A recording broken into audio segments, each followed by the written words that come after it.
오늘 보신 본문은 이스라엘이 그 지도자 모세가 잠시 자리를 비운 사이에 금송아지 우상을 만들어 놓고 섬기는 그런 익히 잘 아는 내용입니다. 모세가 무슨 개인적으로 휴가를 간 것도 아니고 직무 태만한 것도 아닙니다. 지금 산 위에서 하나님을 대면하고 율법을 계시받고 있는 중에 그랬습니다. 이런 이스라엘의 배교하는 모습을 볼 때 이건 참 해도 너무한다. 우리까지 화가 날 정도입니다. 그런데 여러분 성경을 읽을 때 반드시 지켜야 될 원칙이 하나 있습니다. 성경 속의 인물들이 오늘날 우리와 비교해서 지성적으로나 도덕적으로나 영적으로 훨씬 미개하다고 간주해서는 안 됩니다. 우리가 그들보다 더 우월하다고 착각해서는 안 된다는 겁니다. 특별히 이스라엘은 유일하신 창조주 하나님을 믿고 따르는 자입니다. 따라서 오늘날의 신자와 그 성정이 인격이 성품이 똑같다는 사실을 놓치면 안 된다는 겁니다. 이 본문의 사건이 하나님의 백성으로서는 결코 범해서는 안 될 엄청난 죄인 것은 분명합니다. 그러나 그 안에서 우리를 닮은 모습을 찾아내서 그걸 우리 신앙생활의 반면교사로 삼아야 되는 겁니다. 쉽게 말해서 그때 그 시간에 내가 그 현장에 있었더라면 나는 과연 어떻게 했을 것인가. 그걸 항상 가정해가면서 생각해가면서 성경이 말하는 바를 세밀하게 살펴봐야 되는 겁니다. 먼저 1절에 이스라엘이 이 모세가 어찌 되었는지 모르겠다고 그랬습니다. 하나님께 율법을 받으러 올라갔는데 40일째 지금 감감무소식입니다. 그러니까 강야의 바위산에서 먹고 마실 것이 없으니까 혹시 죽었을지도 모른다. 그런 뜻으로 말했는데 이건 사실은 듣기 좋은 핑계에 불과합니다. 그들 중에서 모세만큼 강야 생활의 전문가는 아무도 없습니다. 모세가 반석에서 생물을 내었고 만나를 내렸습니다. 따지고 보면 또 지금 그럼 먹고 마실 것을 시중들게 하려고 여호수아를 데리고 올라갔다는 사실까지도 아는 겁니다. 지지난주지만은 십계명을 목숨을 걸고 지키겠다고 다짐하는 피의 언약 의식을 체결한 직후에 하나님은 모세를 다시 시내산으로 불러 올립니다. 당신께서 그 십계명을 두 돌판에 직접 새겨서 주고 십계명 외에 다른 율법도 전수해 주겠다고 불러 올렸습니다. 그러자 모세는 아론과 훌을 자기 대신에 백성들의 사물을 처리할 자로 임시키고 임시 담임 목사로 맡기고 올라갔습니다. 올라가서 처음 6일 동안은 구름이 산을 가렸습니다. 조용했습니다. 그런데 7일째에 맹렬한 불길에서 여호와의 영광이 임재하는 것을 이스라엘 자손이 눈으로 목격했다고 출애굽기 24장 7절은 분명히 기록하고 있습니다. 말하자면 지금 하나님이 모세를 만나가지고 서로 지금 대화를 나누고 있는 중이구나 하긴 했단 말이에요. 그리고 그걸로부터 겨우 한 달이 지난 겁니다. 여러분 그렇다고 해서 이스라엘이 너무 조급하다. 여호와를 잊어버린 건 아닌가? 여전히 하나님께 대한 불만과 의심이 많은 것일까? 여러분 이렇게 단순하게 해석해서는 안 되는 겁니다. 서두에 말씀드린 대로 우리를 이 본문에 대입해보잔 말이에요. 우리가 그 시간 그 장소에 있었다면 그 엄청났던 여호와의 권능을 과연 잊을 수가 있었겠는가? 붕어의 기억력도 아니고 한 달 만에 절대 잊을 수가 없는 겁니다. 그리고 지금도 이 이스라엘 사람들은 만나와 메추라기를 먹고 있고 반석에서 나오는 생수를 마시고 있는 중인데 어떻게 그 여호와를 잊을 수 있는가 말이에요. 여러분 8절을 다시 한번 잘 보시면은 하나님께서 어떻게 한탄했습니까? 그들이 나를 속히 잊었다고 이야기하지 않습니다. 내가 명한 길을 속히 떠났다고 그랬습니다.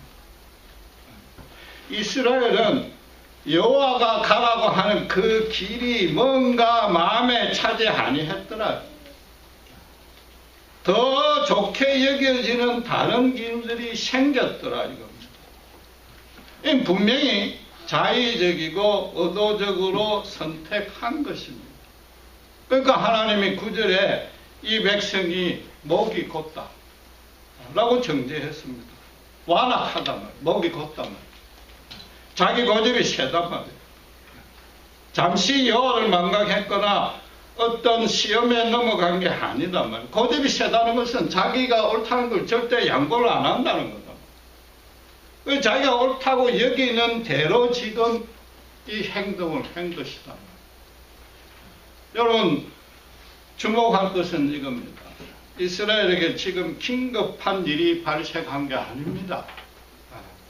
무슨 대적이 다시 쫓아오거나 강야에 풍토병이 돌아가지고 연병이 생긴 것도 아니고 천재지변이 일어난 것도 아니다. 물론 먹고 마실 것이 고급스럽지 않고 풍요하지도 아니하고 그렇지만 부족할 것 없이 먹고 마시고 있단 말이에요. 그냥 지극히 평온한 상태예요. 그냥 지극히 평온한 안식일을 준 거랑 마찬가지예요. 지금 구태여 특정 신에게 제사 드리고 신탁하고 심지어 여호와 하나님을 찾을 이유나 필요도 없는 때란 말이에요. 여러분 성경은 환경이 궁핍해지거나 어떤 고난이 닥쳤을 때 죄를 짓는다고는 단 한 번도 말하지 않습니다. 부유하고 형통할 때 그때 죄를 짓는다고 에덴 동산에서부터 마지막까지 선언합니다. 인간이 나빠서 죄를 짓는다고 모든 종교 경전 중에 유일하게 성경이 선포합니다. 그러니까 예수님의 십자가 구원도 유일할 수밖에 없는 거다. 이스라엘 사람이 그만큼 고집이 셌다면 과연 그 고집센 속마음이 무엇인가 정확히 파악해야 되는 겁니다. 1절에 어떻게 말했습니까? 애굽에서 우리를 인도해낸 모세는 모르겠다 이랬습니다. 출애굽은 여호와가 한 것이 아니고 모세가 했다 이런 뜻이죠. 그렇다고 해서 이들이 여호와를 신으로서 깡그리 부인하거나 무시한 건 아닙니다. 모세가 인도해냈다. 그 말은 뭐예요? 여호와는 모세에게만 신일 뿐이다.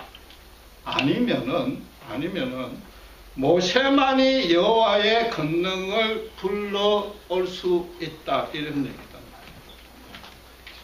여러분 이스라엘은 애굽의 우상 숭배 종교에 솔직히 예서 열심히 참여했습니다. 그 간섭에 익숙합니다. 종교 교육을 애굽식 방식으로만 받았습니다. 그들에게 여호와는 먼 조상 400년 전에 아브라함에게 가나안 땅을 기업으로 주겠다고 약속을 해놓고 지금까지 그냥 자기들은 애굽 땅에 노예살이로 살게끔 방치해놓은 그런 신이다. 조상의 신일 뿐이다. 400년이 지나도 지키지 아니한다. 하나님이 지금 400년이나 지났어도 그걸 지키려고 모세를 보냈다는 생각을 못하는 거죠. 애굽의 우상 종교에서는 제사장이나 이 지술사들이 신탁을 독점을 합니다. 그들만이 신과 대면할 수 있습니다. 또 워낙 신들이 많아서 각자가 맡은 신도 다를 경우도 있습니다. 심지어 제사장이나 주술사들이 요술 같은 눈속임을 가지고 신비한 능력을 내보입니다. 그러니까 이 제사장을 오히려 살아있는 신이거나 신의 대리자라고 추앙하고 있는 겁니다. 그러니까 출애굽 과정을 다 지나보니까 여호와가 모세가 말하는 대로 역사하거든요. 이스라엘 백성들로서는 모세와 여호와의 관계도 마치 애굽에서 애굽 신들과 애굽 제사장들의 관계, 그 패턴인 줄 오해하고 있단 말이에요. 쉽게 말해서 모세가 없다면 여호와의 권능을 못 받는다. 그럼 여호와가 우리에게 아무 소용이 없다. 그래서 뭐라고요? 우리를 위해서, 우리를 인도할 신을 우리가 만들자. 우리 신탁을 잘 들어줄 신을 만들자. 그럼 이왕이면은 400년 동안 익숙했던 애굽의 최고신 아피스, 항소신을 만들자. 그게 더 좋겠다. 그럼 뭐라고요? 그 항소신이 출애굽을 시킨 자다. 이까지 가버렸단 말이에요. 그런데다가 아론은 뭐라고요? 너희 아내와 자녀의 귀에서 금고리를 빼어 가지고 오라. 여러분, 이 금고리가 어디서 난 겁니까? 노예 생활을 하는 동안에 공짜로 강제 노역을 당해서 혹사하고 있었습니다. 당하고 있는데 400년간 생존하기도 급급한데 그 돈을 모을 여유는 없는 겁니다. 거기다가 장신구까지 이런 검은 폐물까지 모을 여유는 전혀 없는데 이미 배운 바대로 출애굽기 12장 34절 35절 36절에 출애굽하는 저녁 당일날 모세가 지시했습니다. 이스라엘 백성들은 애굽 사람에게 뭐든지 요구해라. 그때 애굽 사람들이 다 뺏어 준 거단 말이에요. 그 모세는 또 11장 2절에 하나님이 그렇게 말하라고 지시한 그대로 전했을 뿐이다.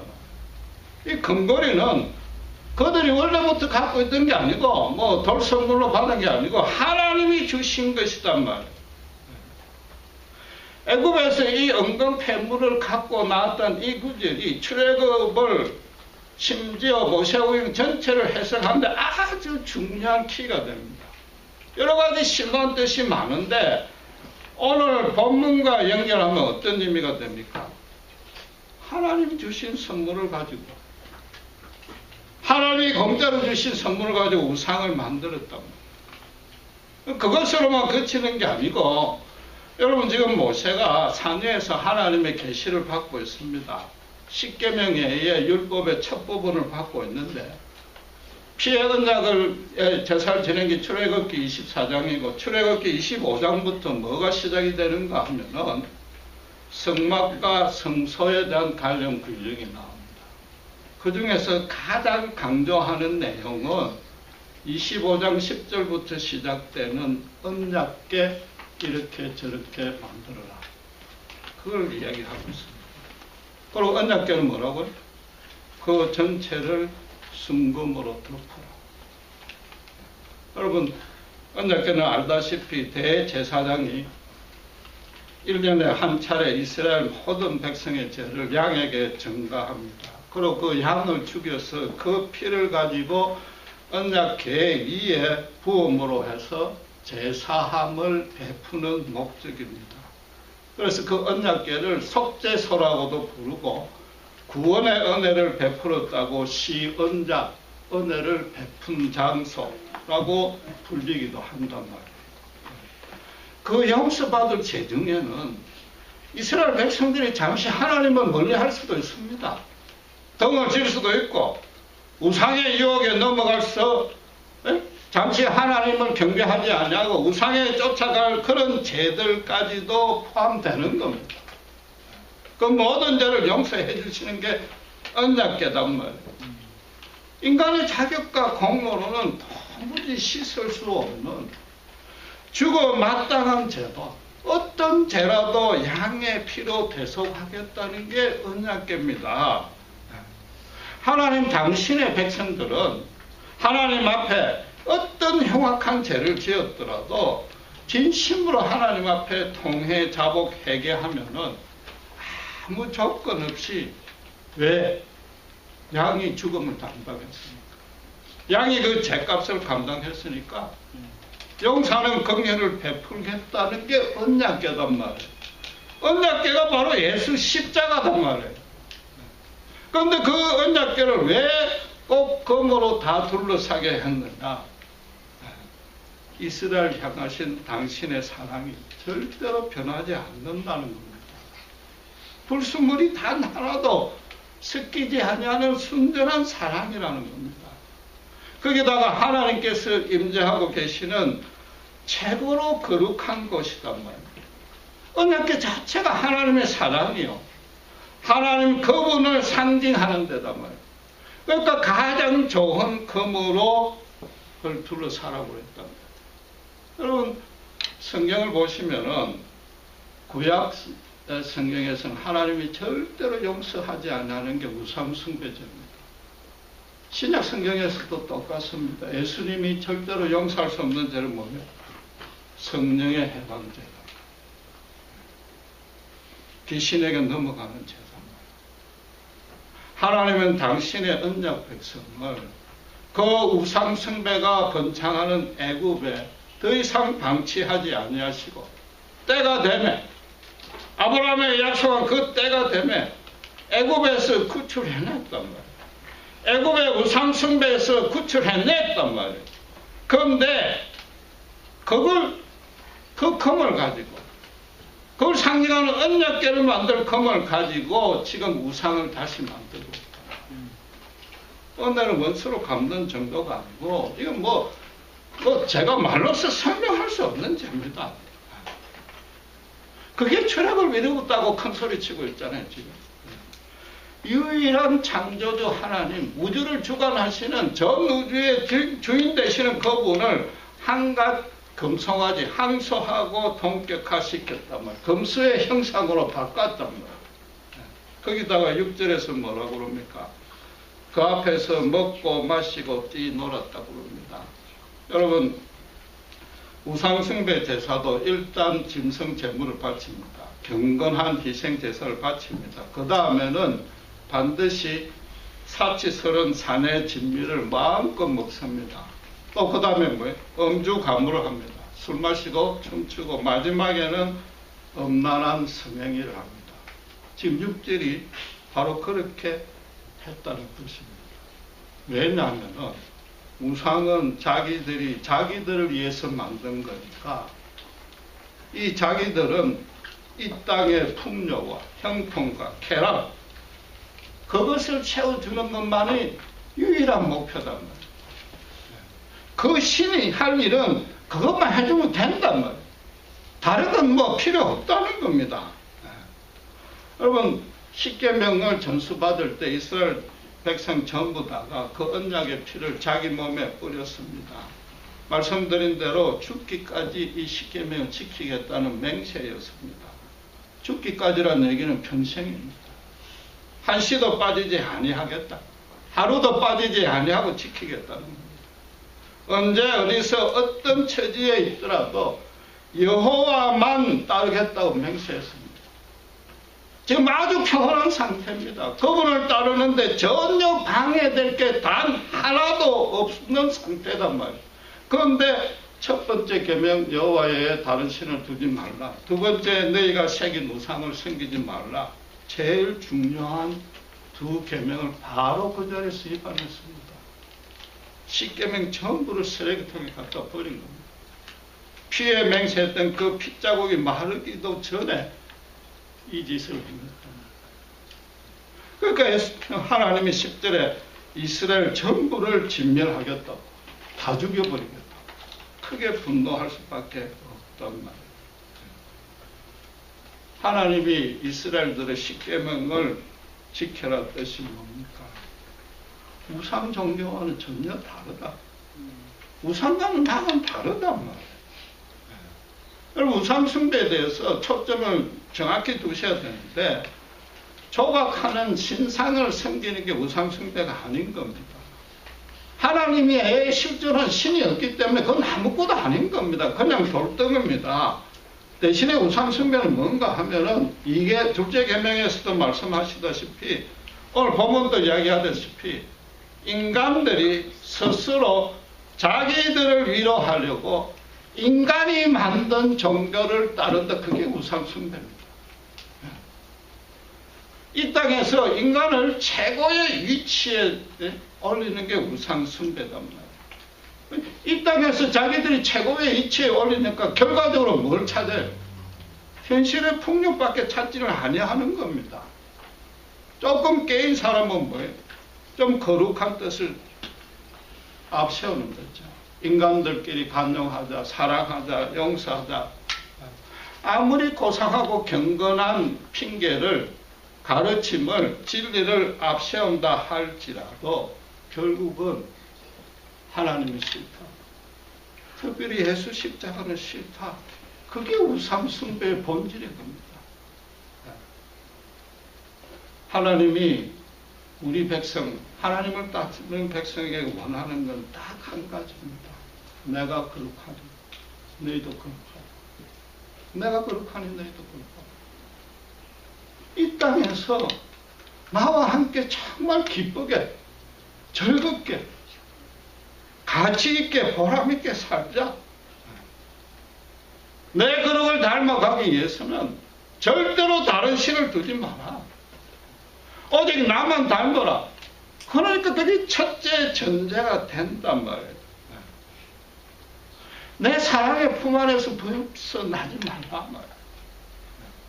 그 순간 너희에게는 기쁨과 만족과 모든 것이 사라질 것이다. 특별히 뭐예요? 지금 이스라엘은 복의 근원으로 삼아서 열방 앞에 이런 하나님의 뜻을 가르치고 본을 보여서 그들도 거룩하게 변화시키는 제사장 나라로 시작합니다. 제사장 나라로 가는데 아주 최소한의 필수적인 지침이 십계명이었다.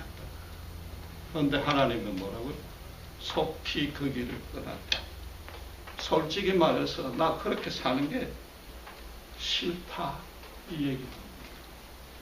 아무 문제 없이 평온한 상태에서 그 황량한 사막에서 아무 맛도 없이 밋밋한 만나 매출하기 너무 지겹다. 주위에 만나와 매출하기가 매일 공짜로 한없이 펼쳐져 있으니까 그게 마치 처음부터 그게 당연히 있어야 되는 걸로 착각을 하는 거죠.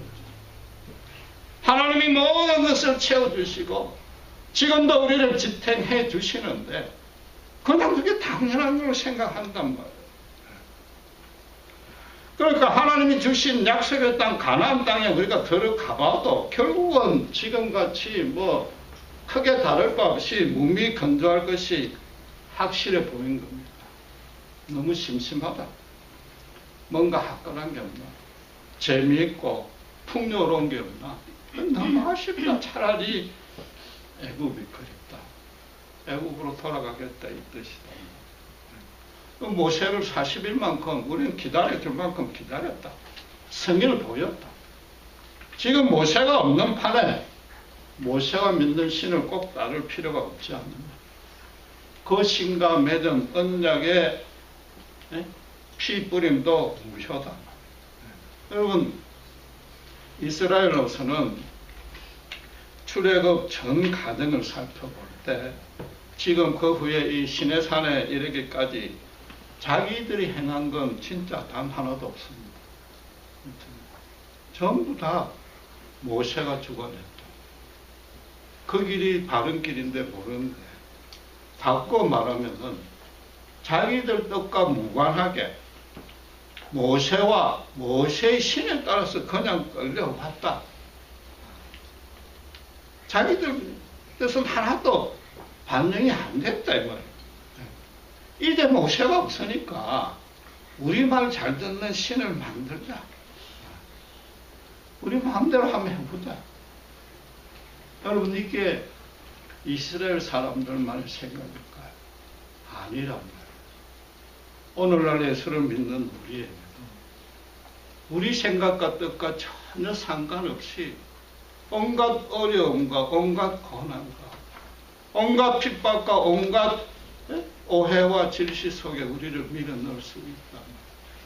이게 내 뜻이 아닌데 하나님 왜 당신 뜻대로만 나를 이끌고 가느냐. 그럴 때 정말로 내 뜻대로, 내 생각대로, 내 기도대로 응답해주는 하나님, 그 신이 있었으면 좋겠다는 생각을 우리 중에 당장 저부터도 안 해본 사람이 없단 말이에요. 우리가 이스라엘을 닮은 것이 아니라 이스라엘이 우리를 닮은 것입니다. 모든 인간은 똑같다는 거예요. 이스라엘도 홍해를 건너고 반석에서 생수가 나고 만나 메추라기가 나서 갈증과 흑기를 멸할 때는 여호와께 감사 찬양했습니다. 분명히 했습니다. 그런데 지금 40일도 안 돼서 이렇게 극악무도한 죄를 범했단 말이에요. 그들이 이중인격이가 아닌 겁니다. 자기들 마음대로 해줄 때 자기들 마음에 맞는 신을 찾죠. 모세와 여호와는 아무리 권능이 커도 우리 뜻하고 상관이 없더라고요. 눈에 보이는 축복이 임할 때는 여호와여 자기들 지도자인데 그게 없을 때는 아니다. 지금 이 판국에 금성화재 앞에서 신나고 재밌고 온갖 쾌락을 즐기는 눈에 잡히는, 눈에 보이는, 손에 잡히는 그 축복이 임할 때 그걸 허락해 주는 게 금성화재든 신이든 상관없이 그게 내 신이다 이 말입니다. 아무리 홍해를 가르는 큰 권능을 가진 여호와일지라도 당장 눈에 보이는 축복을 안 주면 우리 그분을 신으로 모실 필요 없다. 이 얘기를 하는 거죠. 여러분, 이스라엘이 원하는 것은 여호와 그분이 아닌 겁니다. 여호와 하나님과 나와의 거룩한 관계가 아니다. 여호와가 주는 축복만이 그분을 찾는 게 거룩하게 살라는 여호와는 싫고 형통하고 쾌락을 주는 아피스가 더 좋더라 이런 얘기입니다. 여러분, 이스라엘이 1절에서 모세가 없으니까 이걸 만들자는 게 꼭 틀린 말은 아닌 겁니다. 여러분, 만약에 모세가 그 자리에 있었다면 이런 일은 절대로 안 일어나는 겁니다. 모세는 아론하고 달리 나를 죽이더라. 너희가 이렇게 할 것 같으면 나를 죽이라.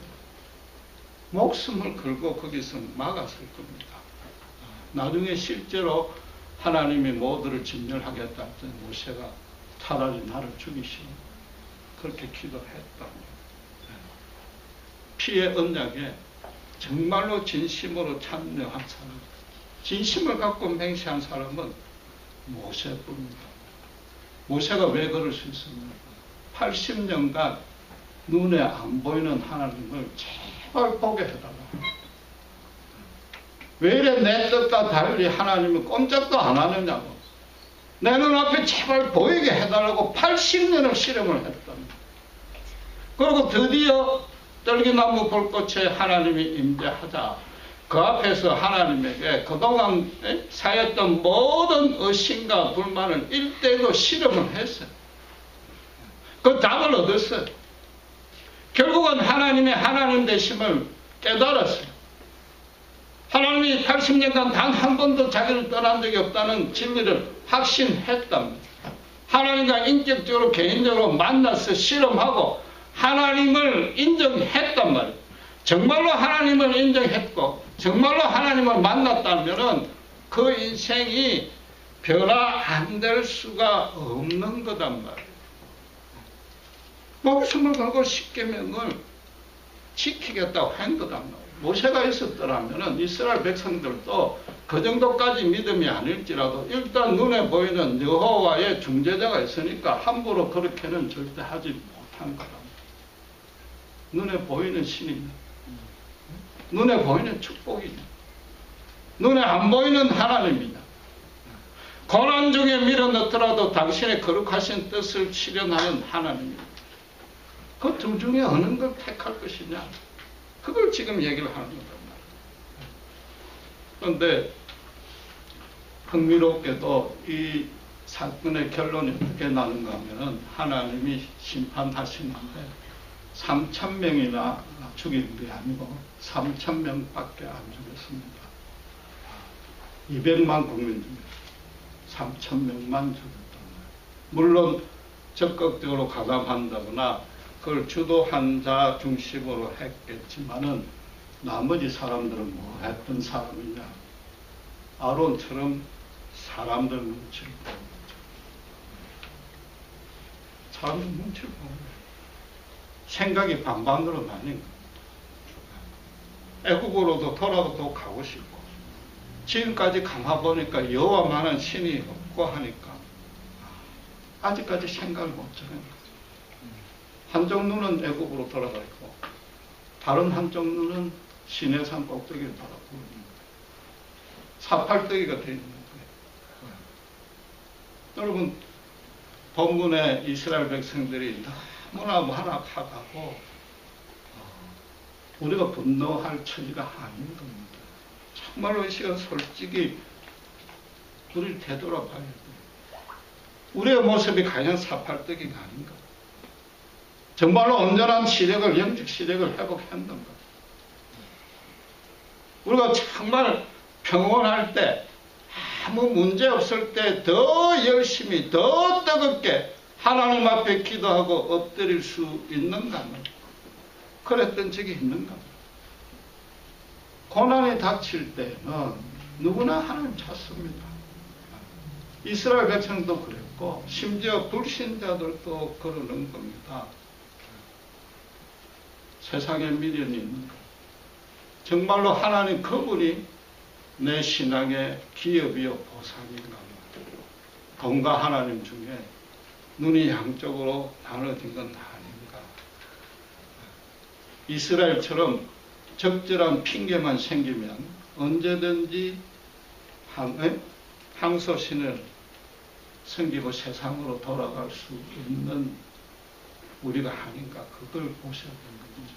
아론처럼 사람들이 많은, 더 많은 사람이 쫓아가는 그 다스만 보고 사람 눈치를 보고 진리를 왜곡하고 있지 않는 것. 그걸 보셔야 됩니다.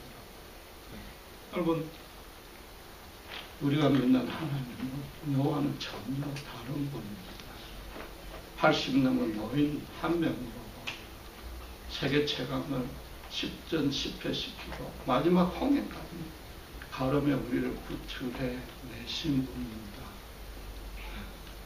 예수님의 생명으로 우리를 바꾸신 분입니다.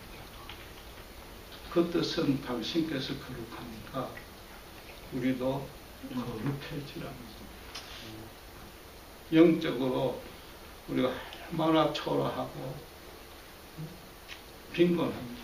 날마다 그걸 우리를 확인한다면 성경 말씀을 통해 우리 자신을 깨달을 수 있다면 그 크고 영화로우신 주님, 예수님 십자가 앞에 주님 말고는 제게 소망이 없습니다 하는 고백이 절로 나올 수밖에 없고, 그런 자는 목숨을 걸고 주님을 따르게 되는 겁니다. 그걸 되돌아보라는 게 오늘 이 본문의 내용이란 말이에요. 기도하겠습니다. 하나님 아버지 하나님 감사합니다. 이스라엘 백성이 자기들 말대로 따르는 신을 자기들이 만들어 놓고 그 앞에서 원만하게 섬겼습니다. 그들이 특별히 완악해서가 아니요, 사실은 우리 모든 인간의 본성 하나님 위에 내 자신을 높이는 그 교만이요 완악함 때문에 있습니다. 그들을 탓할 것이 아니라 우리 자신 안에 이런 금송아지를 숨기고자 하는 마음이 남아있지는 아니하는지 다시 한번 되돌아보게 하시고 영적인 분별력, 영적인 시력을 예수 십자가 안에서 온전히 회복할 수 있도록 우리를 바로 세워 주시옵소서. 감사합니다. 우리 주 예수 그리스도의 이름으로 기도드렸습니다.